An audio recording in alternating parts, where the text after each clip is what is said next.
The Arizona Coyotes back on another losing streak.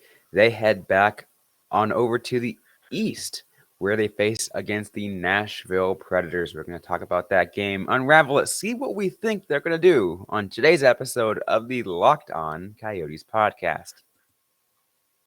Your Locked On Coyotes, your daily podcast on the Arizona Coyotes, part of the Locked On Podcast Network, your team every day.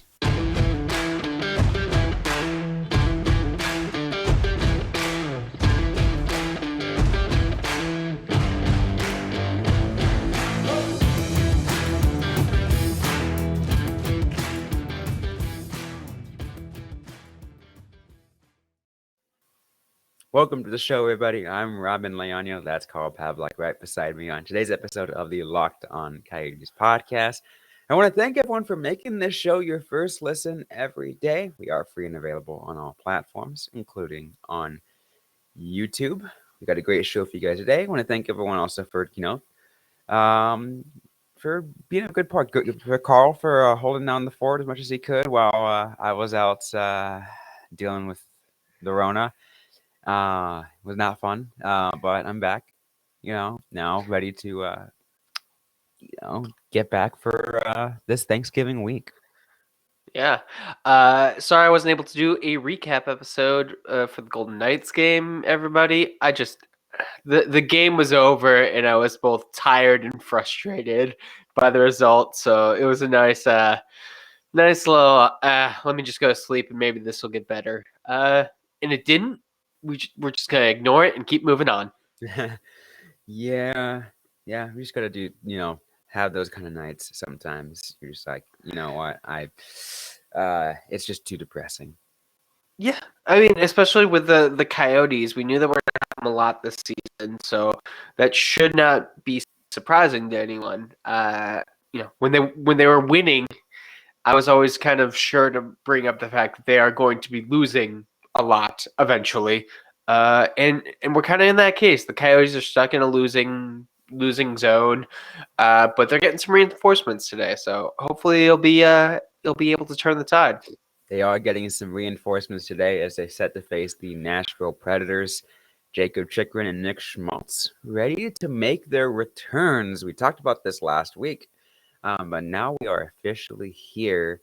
It's going to be an exciting thing to see them back. Yeah, definitely. Always nice to see Schmaltz on the ice, and this could be the last time Coyotes fans get a chance to watch Jakob Chychrun play for the team. So, not this game specifically, but this upcoming season, however long he's with the team. And I think we should all just kind of enjoy it. Like he's had some ups and downs, but Jakob Chychrun was always great. Always a massive part of the defense, and I think he's gonna play really well with this new Coyotes team. It'll be interesting to see who he draws in with, what the lines are gonna be, all that kind of fun stuff. Something is really interesting. I look back and I look at this whole Coyotes situation. They have been they've only played 3 games in the last week, but also another thing to think about it's interesting is that they went from a team that some people were like, hey, this team is just somehow really hot, and then they just took 3 bad L's, and it's just oh wait, this is the Coyotes again. Yeah, which goes to something that we've talked about a lot. I think more often than not, the Coyotes win because other teams don't take them seriously enough. And you do that enough, and people are going to start taking you seriously. It's just kind of the way it goes. Right.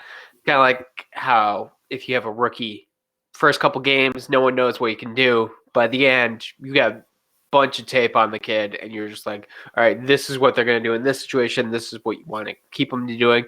It's the same with the Coyotes. I think they've shown finally that you should not just sleepwalk on them. Yeah. And sure, I imagine there will be some teams that learn that lesson again, but for right now, at least, everyone seems to kind of be firmly aware of what they can do. Yeah. Now Arizona's up against a middle of the pack, mediocre Nashville team.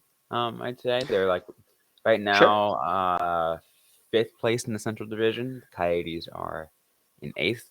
Um, they're 8-2. Anything that's you're looking at the Predators that stands out to you? Uh, I just want to say middle of the pack is definitely the right way to say a team that is 8-2. Like they're not great. They're not terrible. Middle of the pack.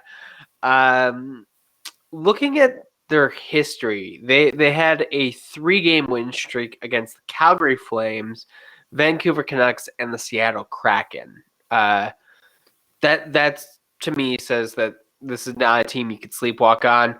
They beat the Rangers 2-1 earlier this month. Again, like something the Coyotes weren't able to do.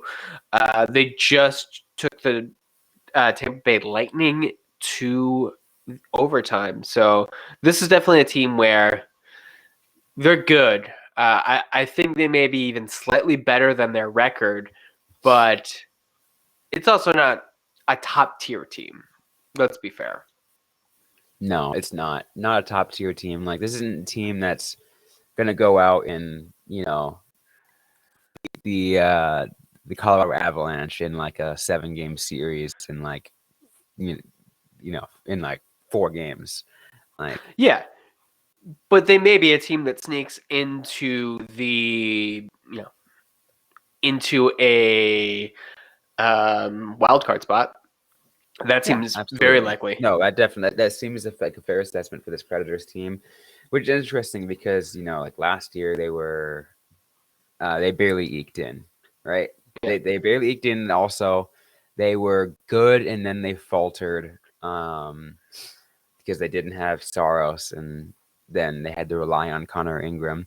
Hey, a little hint right there. They had to rely on Connor Ingram to end the season, which is a whole different story. But and that's how the Predators and the Coyotes have their little storyline of how it ended at Gila River Arena, and just really what the Coyotes love to do whenever they're up against the Predators.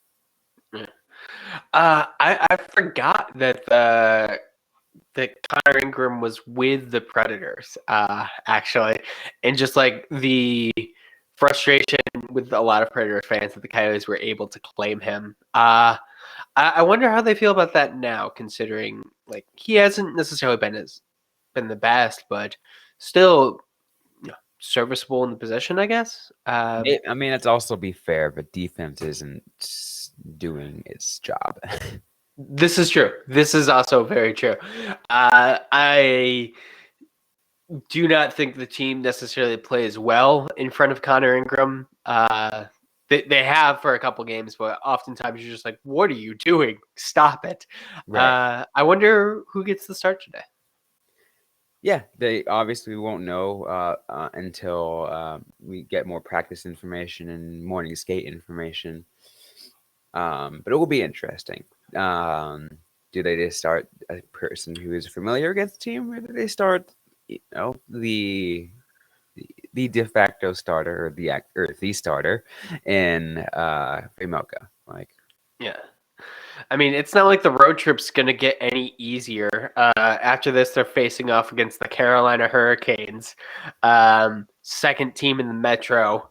That's going to be on Wednesday. And on Friday, the Detroit Red Wings, who somehow are fourth in the Atlantic, which is kind of crazy because I did not expect them to be that high.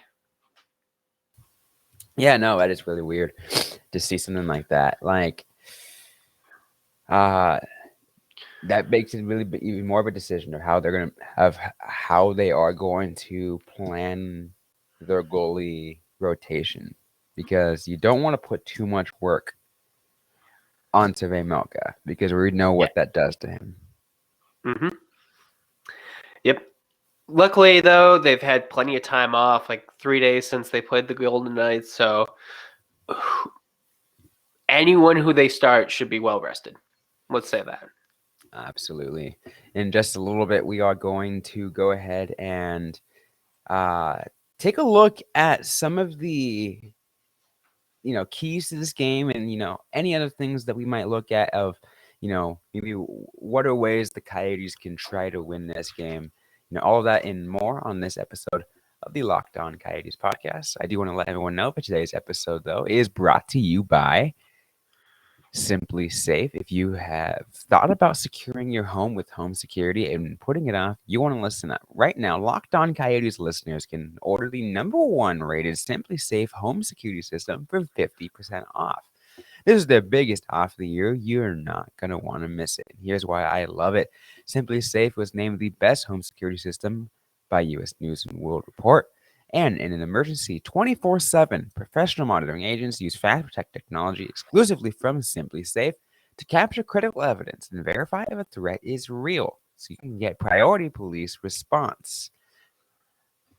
With their top-rated SimpliSafe app, you can also stay in complete control of your system anytime, anywhere. Arm or disarm, unlock for guests, access your cameras, or adjust system settings. Don't miss your chance to save big on the only security system I recommend. Get 50% off any new SimpliSafe system at simplisafe.com/lockedonnhl.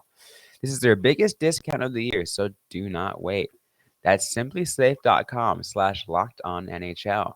There is no safe like SimpliSafe.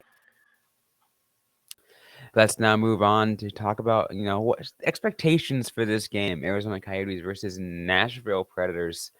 Let's get to the game, to the keys, Carl. 3 keys. What are 3 things Arizona needs to do right? So they can't take penalties. It's been a consistent problem. The Coyotes have been taking far too many. They've been taking far too many in the first 10 minutes against the Vegas Golden Knights. There are another 2 penalties in the first 10. Horrible way to start a game. Key to that second key, start on time. Get an early goal against the Predators. Do something. Like, dictate the pace of the game. Because, as I've talked about earlier, the Coyotes win when other teams underestimate them. And if you can get in there with a quick punch, it's going to put the Predators on the back foot. Maybe see if that does something for you. And definitely the power play. You got Schmaltz and you got Chychrun coming back. That should make the power play, which is already good, much better. Absolutely. Those are really good. Those 3 keys are actually really important. I think those are probably the ones that make most sense and the ones that a lot of us can get behind. Because, yes, you're right. Penalties have been a problem. You want to make sure that power play is good. And, yeah, you're right. Starting on time, I think, is the biggest problem they've had. They've had so many starts, and like the first 5 minutes is just so bad. You don't want that. Especially even even though we're going to get against again, like we said, a more middle of the pack mediocre team. Predators have shown that they can hang with the bigger kids. So you don't assume they're going to play at that higher level rather than potentially them playing down to what the Coyotes are going to be. They've also shown that they are perfectly capable at beating the bad teams too. Like I said, they beat the Seattle Kraken. So that is one of those games where I feel like they should win. And those are some of those games that teams often fail to. For whatever reason, mediocre teams especially don't always get points against who you think they should. I remember plenty of times watching the Coyotes and being like, all right, Coyotes are much better than this team. They're not great, but they're better. They should be winning this one, but they don't take them seriously, so they're not. Right. Absolutely. Let's go also now go ahead and take a look at a player to watch, a single player, because I know there's probably more than one, but a single player to who's going to be the most impactful. I think it has to be Keller. Keller is just so much of the Coyotes' offense. He had the lone goal against the Golden Knights. I think he had the lone goal against the New York Rangers as well.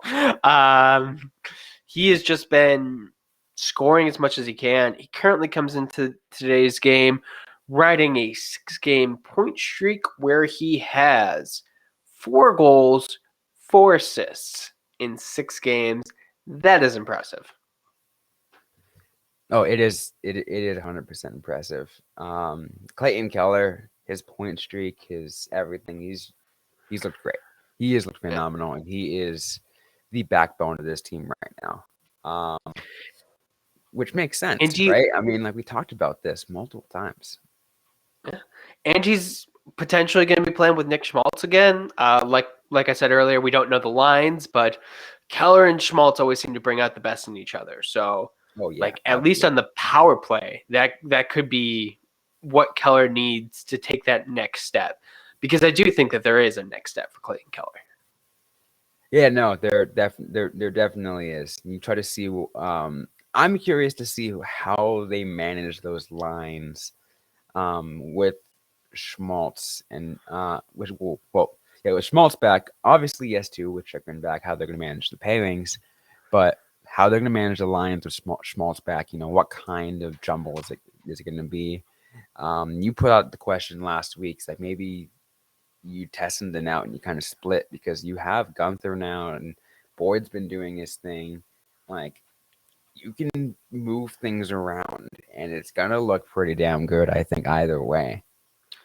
Yeah. Let me just pull up the lines from the Coyotes' last game against the Golden Knights. Top line, Michelli, Bukestad, Krause, Richie, McBain, Fisher, Keller, Hayton, Boyd, and then O'Brien, Gunther as the fourth, which is kind of ridiculous that O'Brien and Gunther on the same line, but sure.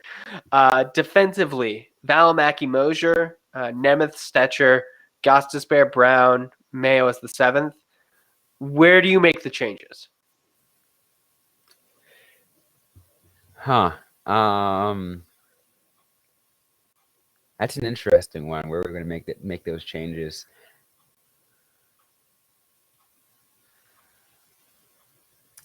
I think there's a lot of movement that I like that could be done, but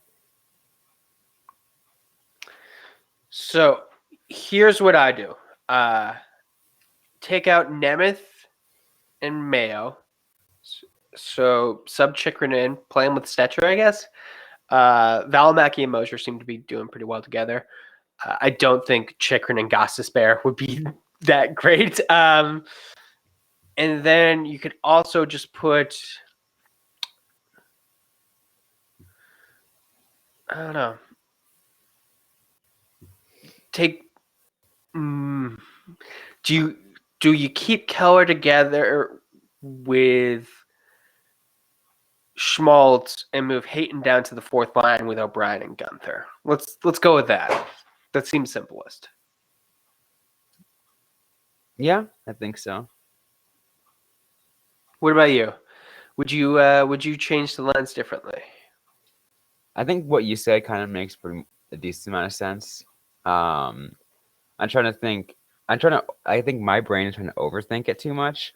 I also think like part of me really wants is like focusing on just key players. Like I don't even think about some of the other ones. Like I'm just thinking of the management of Keller, of Krause, of Michelli, of Schmaltz, and of Gunther. Yeah. Like just those players, like I need, and Hayton. I got to figure out how to work those out. It's just like have to try to spread it out as much as you can, but even it out. Look what works in the benefit of Schmaltz in his first game back, and Gunther in his development. Because that's key, and we are at the point now where Gunther is with the team. He's going to be staying with the team, but he got his shot without Schmaltz. And now that Schmaltz is back, there's a lot of tough questions that need to be made. And I do it'll be interesting to see kind of how that works out. I do think that there's plenty of room for both of them, but you're gonna have to send someone down. Someone's gonna get less ice time, and I'm not really sure who gets that. Like, part of me, Fisher is always kind of like my go-to, give him less ice time, but he has been like looking good. He has been not necessarily converting. Yeah. He's not converting as much as I think he should be, but he is like in the play. He is engaged. He is absolutely a force on the ice. Like, Richie can definitely do that as well. I'm liking what I'm seeing for McBain. Michelli and Krause seem to be going pretty well together, and Bukestad seems like a good fit for that. So I think just kind of moving Hayton. I'm sorry?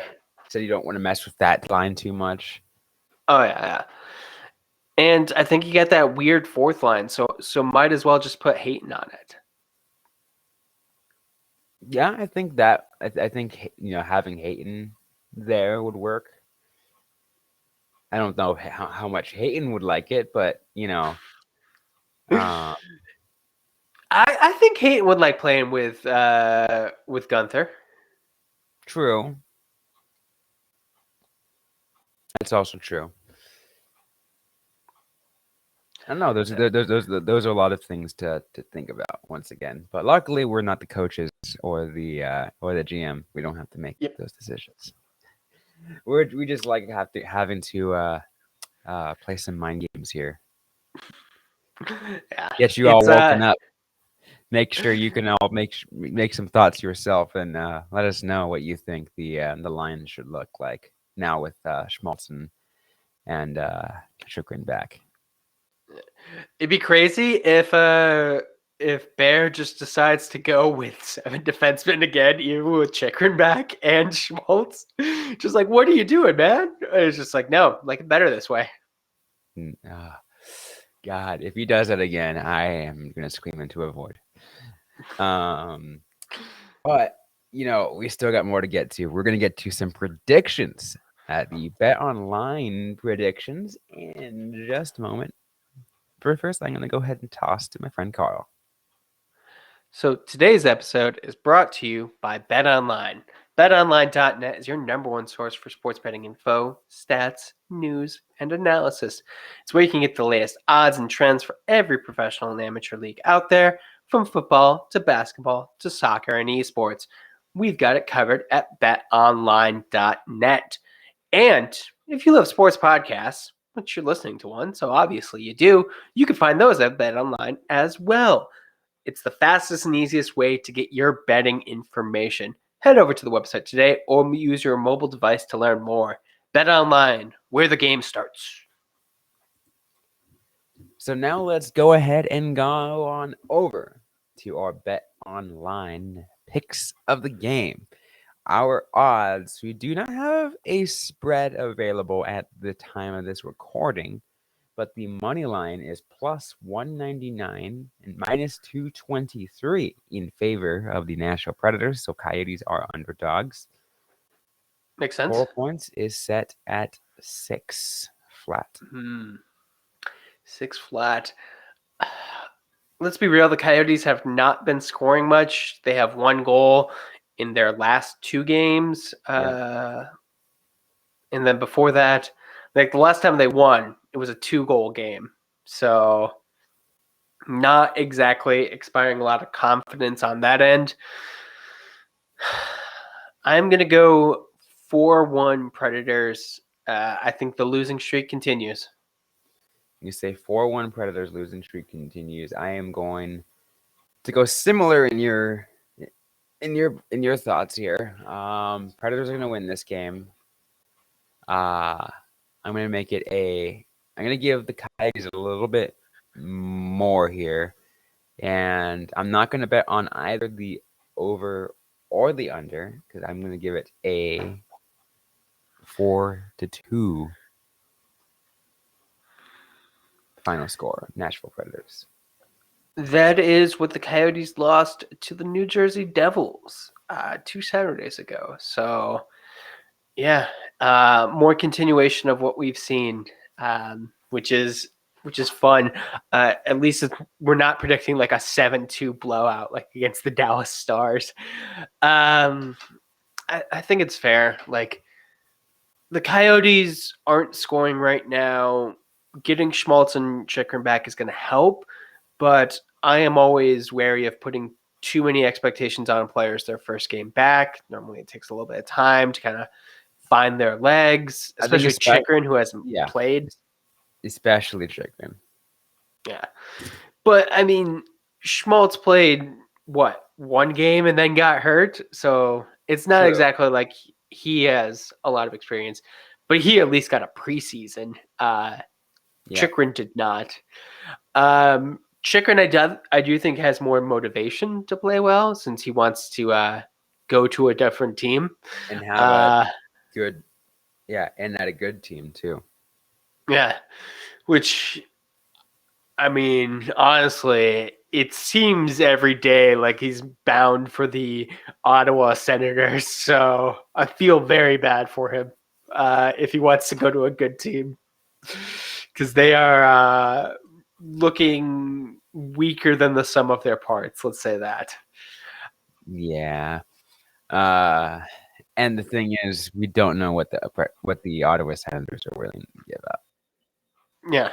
I mean, like, to an extent we do, but this time I just think they get desperate. They're so desperate right now. Like if Chychrun has like a hot start, like they're gonna just ship the farm out, and Chychrun will be very sad. Like we were saying, the moment the moment Ottawa offers up Shane Pinto, Bill Armstrong pull the trigger. Yeah.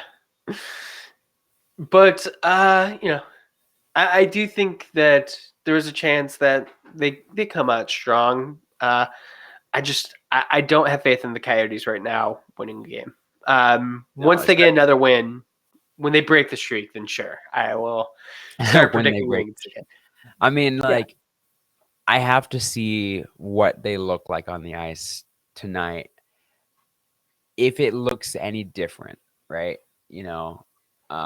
If there's a positive trend, I can start trending my bets towards that direction. Sure. So, I still need to see a trend going in that direction. I can't just rely on one game with two players back. Yeah. And so far, the trend has not been that positive. Like, the Coyotes had all the time off in the world against the Golden Knights. They played really well to start off the game. It was just like the Rangers again. But if you can't score, you're not going to win. And everyone just seems to be having like a major drought right now, unless your name is Clayton Keller. So, like, if Richie, if Krause, if Michelli, if any of these players start like stepping up and like showing what they can do, it's a different ball game, but we're not there yet. And for right now, I think you just kind of have to assume that it's going to continue until players get engaged. Absolutely. Any final thoughts you want to give out before we close things off? I would like to think that this one is definitely just a good game to watch for Chychrun and Schmaltz and Keller. Like those should be the main three players that you watch tonight for. And even if the Coyotes lose, just pay attention to how they're playing. Those three specifically. Oh, absolutely. Makes 100% sense. Anyways, though, that's going to be it for today's episode of the Locked On Coyotes podcast. If you like what you heard, don't forget to leave a review, to like, comment, subscribe if you have yet to already. We're available everywhere you get your podcasts, including on YouTube. Also, don't forget that tomorrow is the first city council meeting for the month of November out of two public hearings for the city of Tempe in the Arizona Coyotes project on some details that will be eventually approved or not. We'll have to find out in at least the first public hearing of two. Once again, that is tomorrow night. We're going to have some info on that. also on the Locked On Coyotes podcast. But don't forget to interact with us here on social media. We're on Facebook, facebook.com/Locked On Coyotes, on Instagram at Locked On Coyotes, and on Twitter at LO_Coyotes. I'm personally at Robin_Leonio. Carl Pavlock is at Carl Pavlock FFH. Interact with us, ask a question you might have. We might answer right back or in a future episode of the Locked On Coyotes podcast. Thanks again, everyone, for listening to today's episode. Hope you're staying safe out there. Hope you're staying healthy. And don't forget to howl on.